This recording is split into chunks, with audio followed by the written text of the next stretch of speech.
How's it going? Good, man. Good to see you. You too. You guys ready? My name's Austin Burke. I'm from Scottsdale, Arizona, and I'm a recording artist here in Nashville, Tennessee. Born and raised in Scottsdale, Arizona. I'm a fifth generation native. So my great grandfather was actually the mayor of Prescott. My dad always was videoing. He had the, big camcorder and he'd be filming everything. And we were at a rodeo in Arizona and he thought I would like the cowboys and the horses and the bulls. And so he filmed that. But what I really liked was the national anthem sang before. At 2, I'd say, play it again, play it again, play it again. And so my dad would sit there and rewind it, play it again, rewind it, play it again. And I learned all the lyrics to the national anthem, and my dad's like, this is not an easy song. And here I see this 2-year-old singing the words. It blew his mind. He goes, people have to see this. And so my dad filmed me singing the anthem and sent it to the Phoenix Suns, Diamondbacks, to Rosie O'Donnell. He sent it to Disney. He sent it to Garth Brooks' brother. And he sent so many tapes to Garth Brooks' brother, trying to get to Garth. His brother said, please stop sending me mail. Garth wants nothing to do with your kid. So my dad was persistent with that.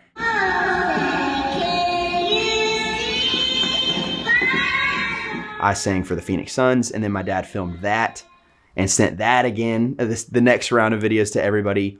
And one of the people that caught on was Rosie O'Donnell. And so she had me on her show when I was 4 years old. And I sang Friends in Low Places, and I screamed when it went to the chorus, and it ended up being a memorable moment on her show that I guess was viral before viral went viral. And she had me on again when I was 8. And actually, when I was 4 years old on the Rosie O'Donnell show, she said, what do you want to be when you grow up? Because I met Garth a couple months before then doing spring training for the Padres, and he was in a baseball outfit, and I was dressed as Garth, singing the national anthem before the game. We got a picture together after the game, and he, in my head, was a singing baseball player. So I told her I want to be a singing baseball player. That's what I was. I was a singing baseball player for most of my life.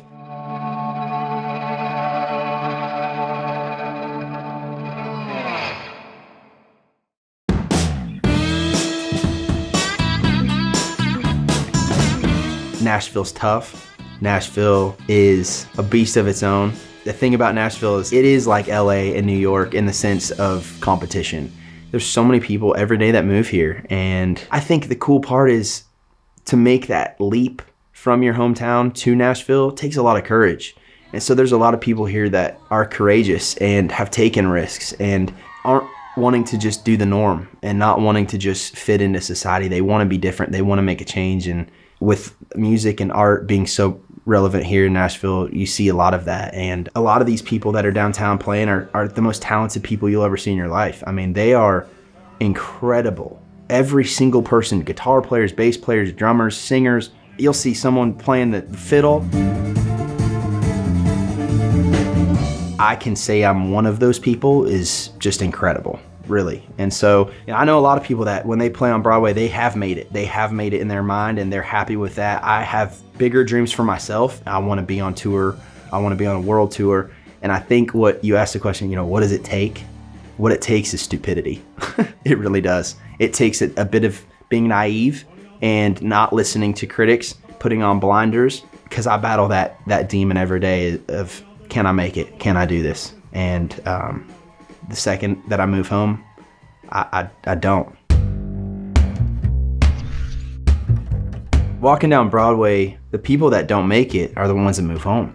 There's a lot of people that have made it out of their small towns that playing on Broadway to them is making it.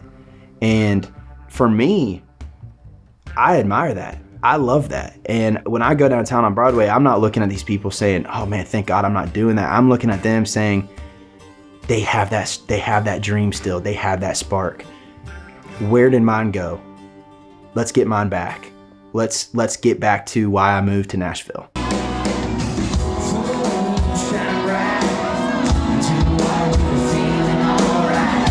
I moved to Nashville to make music, and I moved here to write songs. And I wish sometimes that the best song won, but it's not always true. I worked at a restaurant that a lot of executives would come into, and I saw it every day. I mean, I saw the checks handed, the cash handed, this, that, the Tiffany bags, Gucci bags, Louis bags, vacations. There's a lot of behind the scenes things that happen to get songs on the radio. But what's exciting for me is my songs have never been played on radio. What I've done is I've changed the narrative to, hey, you can do it on your own. And I'm starting to be that guy that people look at and say, hey, Austin did this. You can do this. You can change what's been happening for so many years. And you don't need that much money. You don't need that big of a team. You just need social media and good songs. Good songs do still matter. I find the best songs come from when I'm being honest and real. And so I like to write about stuff that I'm passionate about. What inspires me most is my wife. I've written some of my best songs, most popular songs, and personally my favorite songs about her. She's a rock star, and so she's easy to write about. Take my days and take my nights, take my hand and hold on tight. She's a trailblazer number one. She's my best friend. She is the hardest working person I know, and she just has the biggest heart. There's not a person on this earth that has a bigger heart than she does. I think with Lexi, she looks at a problem and she wants to be the answer to the problem. She wants to fix it completely.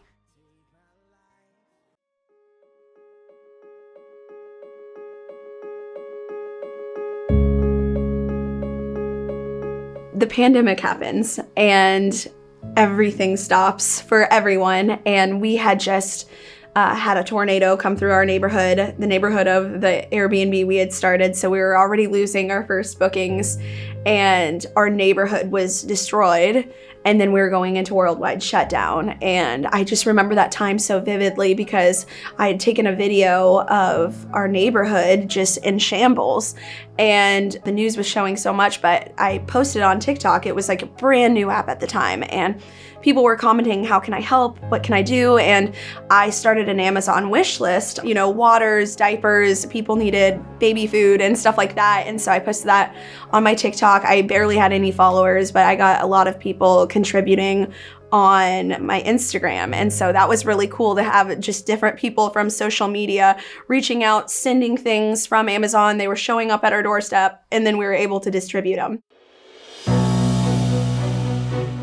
People were asking people to send spare change on Venmo for like random things. And I was like, I'm so surprised no one has done this trend but to pay it forward or help somebody out. And so I was like, I'm gonna do this Venmo challenge thing, but ask people to send me spare change and we'll surprise a random server wherever we go for my birthday, leave them a fat tip. She was hoping for $500. She ended up getting $3,000 and we left three $1,000 tips. And I remember after the last one, it's so funny, I said, man, that was so fun. It sucks we're not gonna be able to do that again.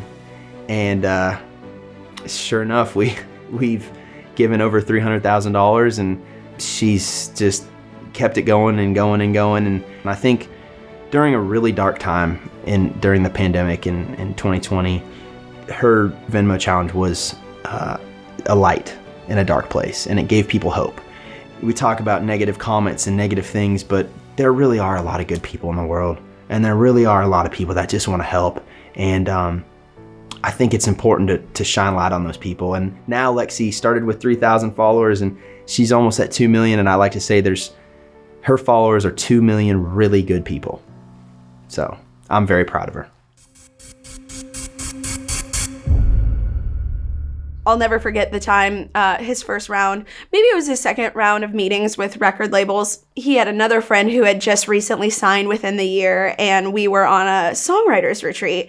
And he was talking to that friend, was like, hey man, like I'm going into my third, or maybe it was the fourth meeting. And he was like, I've met everyone, I've done this, I've played, they've had me back. They want to give me a final tour of the office to meet everyone in every room in every department, and then I'm meeting with head guy at the end.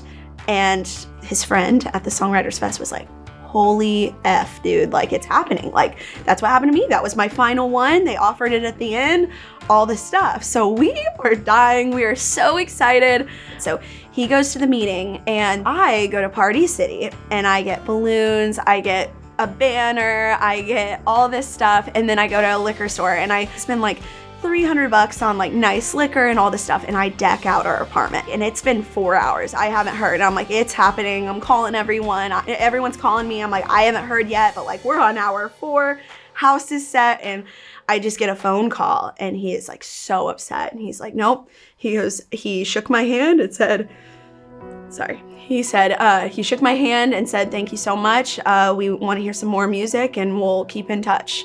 At the very end. And he started crying, and then I started crying, and I'm panicking, and I'm like, what do I do with all this stuff? I don't want to tell him, like I can't keep it up. So I'm like taking it all down and everything, and I tossed the cake, and it felt like a scene from a movie. It was so crazy. And so he's all upset, and I kind of don't even remember what happened after that, but I didn't tell him about the apartment decor until like a year or 2 ago, because it was just so sad. And he's had a couple other ones very similar, not as far as that one went, but I mean, it is hard. And then I can't even imagine what he goes through, because once you get so close to so many meetings, it's hard to even get excited about meetings now, which that used to be a win too. And so again, it's so hard because you want to stay positive and look at the bright side, like, heck yeah, you even got a meeting. But now it's like, well, shoot, you've been to meetings. And so it's hard. But, you know, we just keep reminding, he's had so many amazing wins, like getting to play at the Opry and stuff like that. I'm like, that, not just anyone gets to do that, you know, don't forget. And like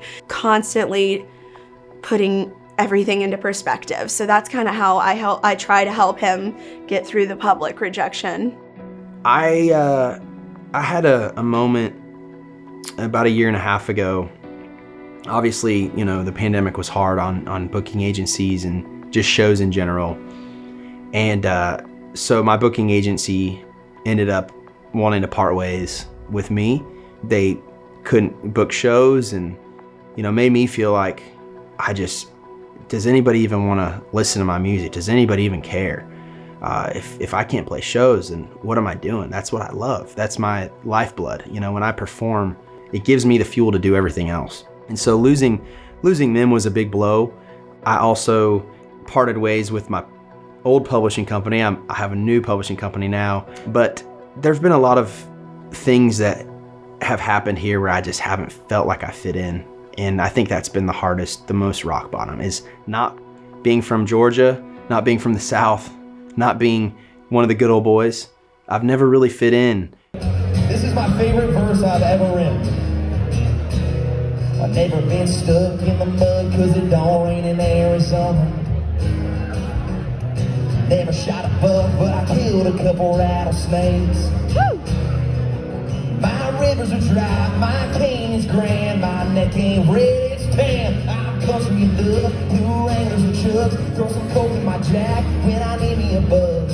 Mayberry raised, more white collar made, my side of the map, it's all biscuits and gravy. Yeah, I might not chew the back end of stick, but I'll roll up a backwood and take me a hit. Ain't on my neck, ain't in my truck, it's in my blood. I'm country in love. I'm country in love. But I have fit in my own way, and I've created my own way, and that is something that I'm very proud of and excited for. I'd like to be the guy that creates West Coast country, you know, and kind of brings light to the country music that my people and my friends listen to. I just feel like there's a huge opportunity for people all over the world to listen to country music, not just in the South. It's so much bigger than just Southern music. It is worldwide. And I want to be a global artist and a global country artist. I love how that dressing's off your body, how you curl up your hair. I remember I was trying to get my song on the radio, and I actually partnered with a company, and they gave me some money to go on radio tour. And I would walk into these little radio stations, and, you know, I'd be one guy, and he'd say, "What, you know, why should I play your music?" And I said, "Well, I have currently one of the top streaming songs in the world right now for country." And I'll never forget, this guy said, "What the hell does streaming matter for me?" And it was kind of at that moment that I realized, I don't know if I'm ever going to be played on radio. And I still hope, I still dream, I still want number ones. I still love radio. I still listen to the radio, but I do think there's another path now. I do think there's another opportunity. And now, radio won't play your song on radio unless it's streaming well. So it's kind of ironic how things have changed in just a couple of years. When I was working at the restaurant, I met a guy named John Marks. And John was the head of SiriusXM, the highway, when I first met him. One day, it was actually during CMA Fest, I walked in and I had shown him some songs a few weeks earlier.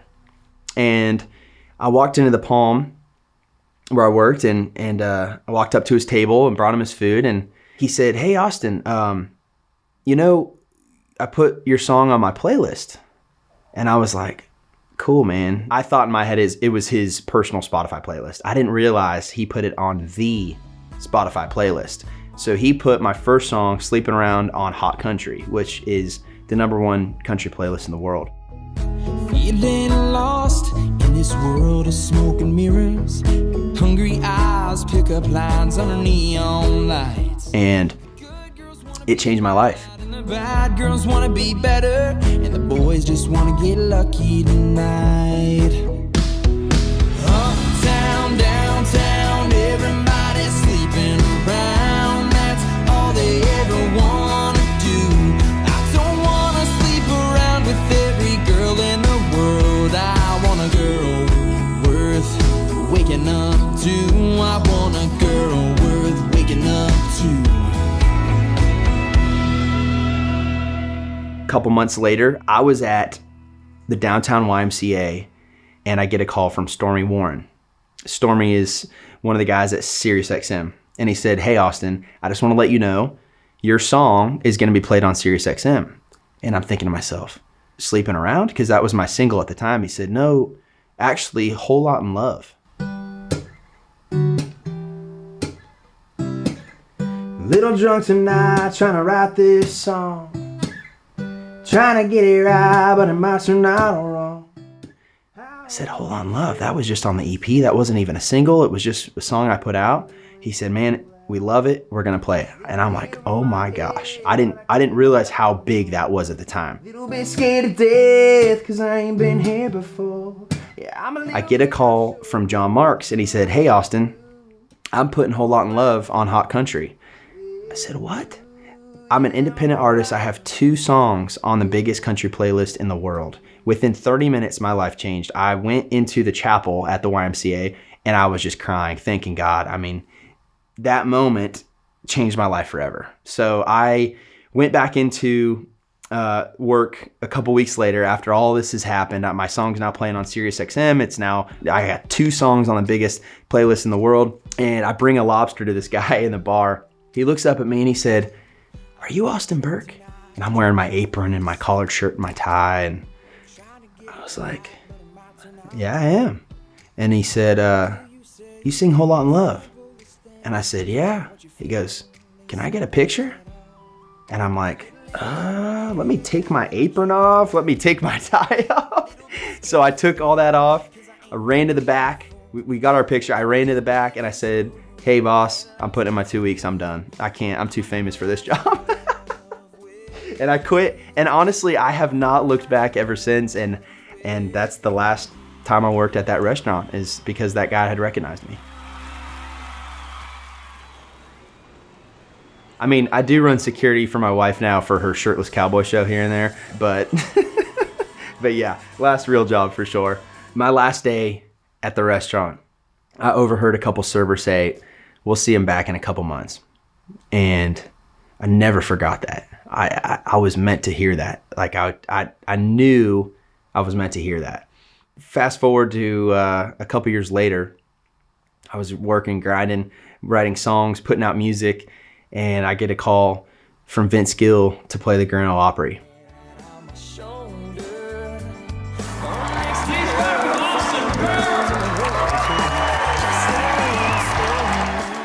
And, I'm bawling. I call my grandma, my mom, my dad, everybody. They all come out.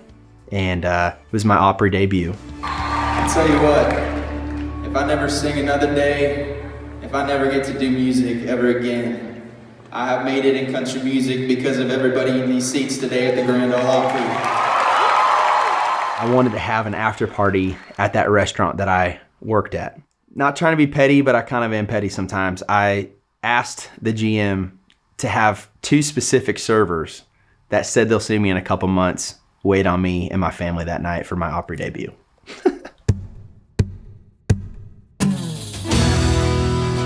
I talked earlier about Garth Brooks and who he was to me. You know, he was my hero. I wanted to be a singing baseball player. And now I'm about 21 years old in Nashville, moved to Nashville because I wanted to be like Garth. And I'm the food runner at this restaurant. And my boss says, listen guys, we got to get this room ready. Garth's coming in. I immediately go into the offices, go onto my Facebook, print out the picture of Garth and I when I was 4 years old and he's in his full baseball uniform. And he's in a private dining room. Trisha was actually being inducted into the Country Music Hall of Fame. So her whole family was there. His whole family was there. There were probably 20 people, you know, their closest friends. I talked earlier about being stupid. This was a stupid moment. I set his Caesar salad down and I put the picture right over his Caesar salad. Probably not sanitary, but definitely something I thought of in my head that might be cool. He looks up at me and I'm like, oh shit, I shouldn't have done that. And he says, Peoria, Arizona, 1998. And I said, I think that's when it was. He looked at me, he stood up.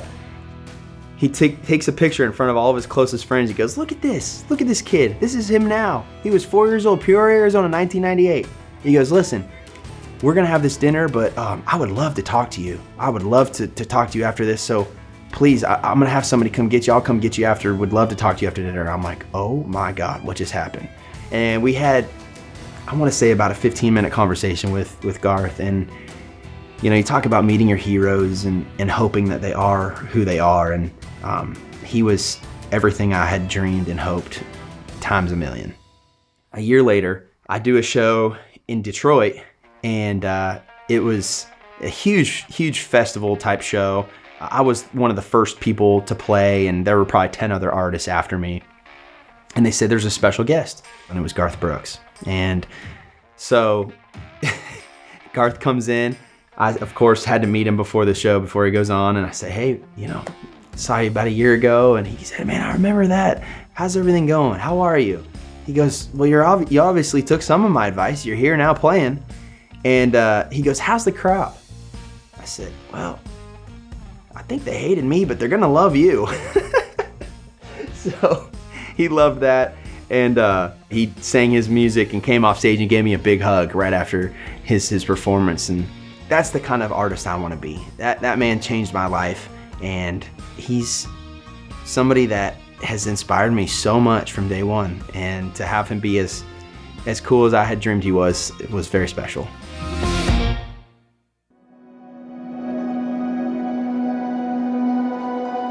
I have this weird dream that happened when I was about 7 years old, and it woke me up in the middle of the night, and I was just crying at 7 years old. And it was this voice telling me that I needed to be something important, to be a light to the world. And then as I got older and I realized that I loved music and I loved what it did to me and how it changed my life. Sorry.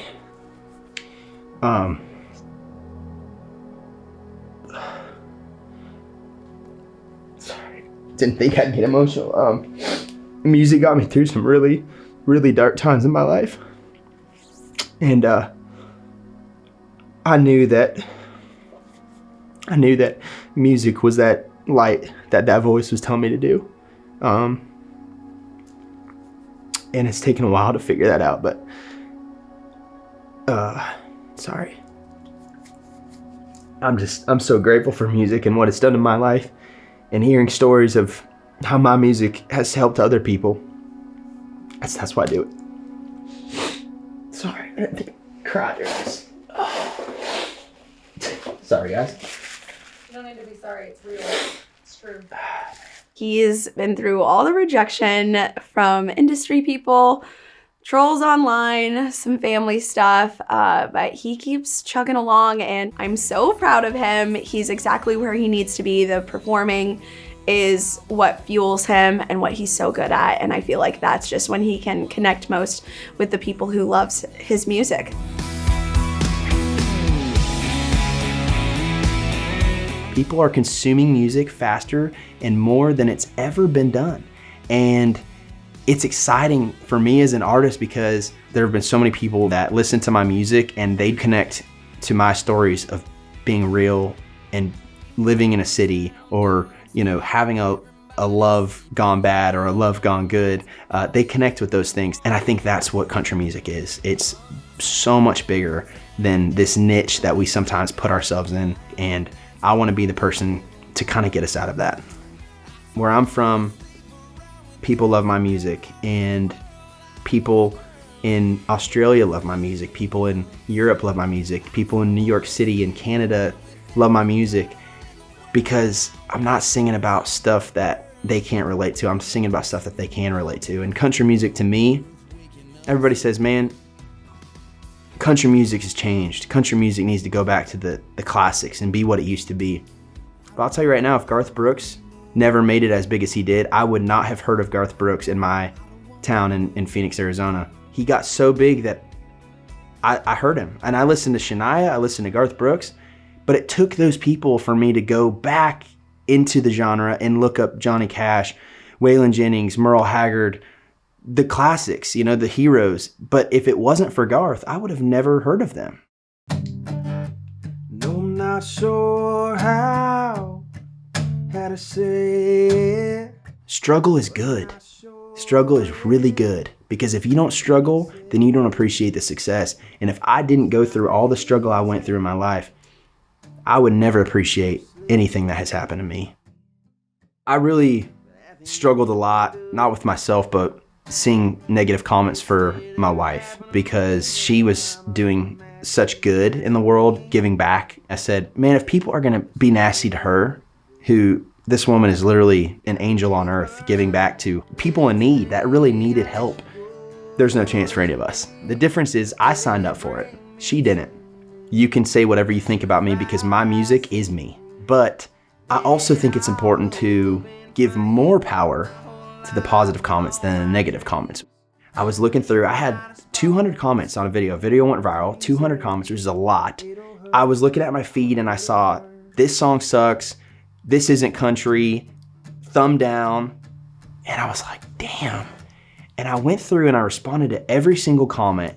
And I said, Lexi, for some reason, out of 200 comments, 3 were bad, and I only saw those 3. And I think that's where we're having a hard time as a society right now, is because those 3 comments have so much more power than the 197 positive ones, and that's not right.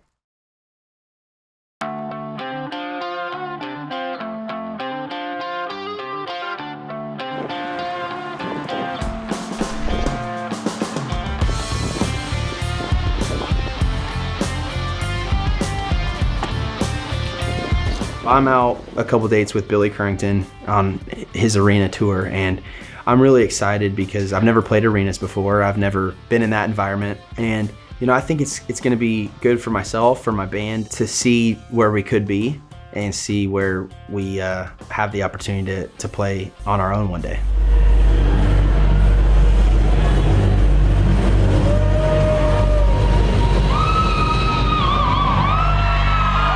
It is a big moment, and I think, you know, you asked me earlier what's the most frustrating part about Nashville. I think the most frustrating part for me is not being able to show people what an entertainer I am. And I say that because I love entertaining more than anything in the world, and I'm the best at entertaining. Over songwriting, over musical ability, over singing, I love to entertain because I love my fans. And when you get me on that stage, that little kid that was dressed like Garth comes out again, and I'm just ready to put on a show. And before I hit the stage, I think about all those negative comments and people told me I wouldn't make it, and people that said I would never get to that level, or nobody cared about my music.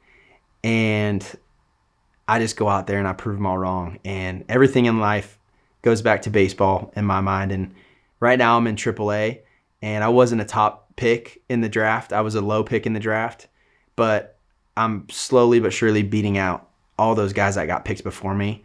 And one day I'm going to be in the big leagues. And when I get that chance, I'm telling you, all I need is that chance, and they're going to see. For people who keep feeling like they're being rejected in the music industry or in Nashville, my best advice, don't reject yourself. Don't try to be someone else. Just stay you, stay authentic, stay true, and just keep believing yourself, because that's the best thing you can do. Because if you don't, how are you going to expect a whole city to? So just stick with it, have the perseverance, and put yourself first. My wife always says her favorite quote is one by Steve Jobs, and it's, "You can't connect the dots looking forward, only looking backwards." And I love that quote because it's so true. In my life, I've been labeled so many things. When I first moved to Nashville, I was the West Coast guy, and then I, put out music, and I was the streaming guy, and I've never really felt like I fit in, and, but all I know is I'm going to tour with Garth Brooks one day. I'm putting that out in the universe. That's going to happen. I don't know how, but it's going to happen. My blood, I'm country enough. I'm country enough, yeah.